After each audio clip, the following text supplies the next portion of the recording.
అందరికి నమస్కారం. ముందుగా రాష్ట్ర ప్రజలందరికీ కూడా ముక్కోటి ఏకాదశి శుభాకాంక్షలు.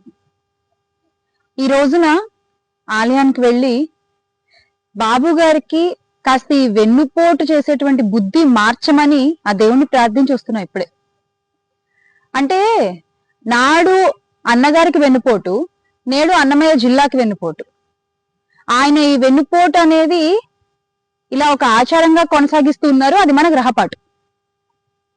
ఇక ఇప్పటికైనా ఆయన తీరు మార్చుకుంటే చాలా బాగుంటుంది. ఎన్నికలకు 2 నెలల ముందు కూడా నేను రాయచోటిని జిల్లా కేంద్రంగా ఉంచుతాను, జిల్లా కేంద్రంగా చేస్తాను అని ప్రగల్భాలు పలికి మాటలు పలికిన బాబు గారు ఈ రోజున ఆ మాటని దాటేస్తున్నారు. అక్కడ ఉన్నటువంటి మంత్రి గారు మంత్రి సమావేశం తర్వాత ఏడ్చుకుంటూ బయటకు వస్తున్నారు. నేనేం చేయలేకపోయాను, నేనేం మాట్లాడలేకపోయాను, కానీ మీరేం భయపడాల్సిన అవసరం లేదు, 1 సంవత్సరంలో అభివృద్ధి చేసి చూపిస్తాను అని. ఎలా అభివృద్ధి చేస్తారు అని అడిగితే అక్కడున్న ప్రజలు రాయచోటికి మెడికల్ కాలేజీ ఇస్తారట బాబు గారు అని చెప్తున్నారు. ఎవరన్నా వింటే నవ్విపోతారండి.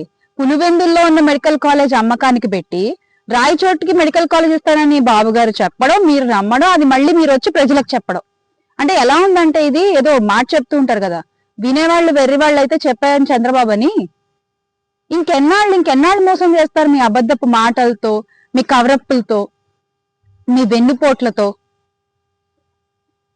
అసలు ఒకసారి రాయచోటి మ్యాప్ తీసుకుంటే గనక పీలేరు రాయచోటికి 50 కిలోమీటర్లు, గాలివీడు రాయచోటికి 30 కిలోమీటర్లు, అలాగే ఎల్లార్పల్లి అంటే మండల హద్దు గురించి మాట్లాడుతున్నాను, అది రాయచోటికి 25 కిలోమీటర్ల దూరంలో ఉంది. మదనపల్లి రాయచోటికి 80 కిలోమీటర్లు, గువ్వల చెరువు రాయచోటికి 30 కిలోమీటర్లు. ఇలా ఎటు చూసినా కూడా సెంటర్ లో అయితే రాయచోటి ఉంది. అంటే మీరు ఆ రోజు చెప్పారు కాబట్టి ఈ రోజు మేము ప్రశ్నిస్తున్నాం. ఇది ఆ రోజు మీరు అన్నారు కదా, మీ నోటితో మీరే అన్నారు కాబట్టి ఇక్కడ మధ్యలో ఉంటుంది, బాగుంటుంది, జిల్లా కేంద్రంగా మనం చేస్తాము అని మీరు ఏదో సవాళ్ళు కూడా చేశారు కదా మంత్రి గారు. మీసం తీసేస్తాను తొడగొట్టారు ఆ రోజు. మరి ఈ రోజు కళ్ళనీళ్ళు పెట్టుకుంటారేంటి? మీరు ఫైట్ చేయాలి కదా. ఆ ఫైట్ అక్కడ ప్రజల కోసం, ఆ ఫైట్ రేపు గడికోట శ్రీకాంత్ రెడ్డి గారు చేస్తున్నారు. ఆయన చేసేటువంటి ఈ యొక్క ర్యాలీ విజయవంతం అవ్వాలి, అక్కడ ప్రజలకు న్యాయం జరగాలి అని మనస్ఫూర్తిగా కోరుకుంటున్నాను.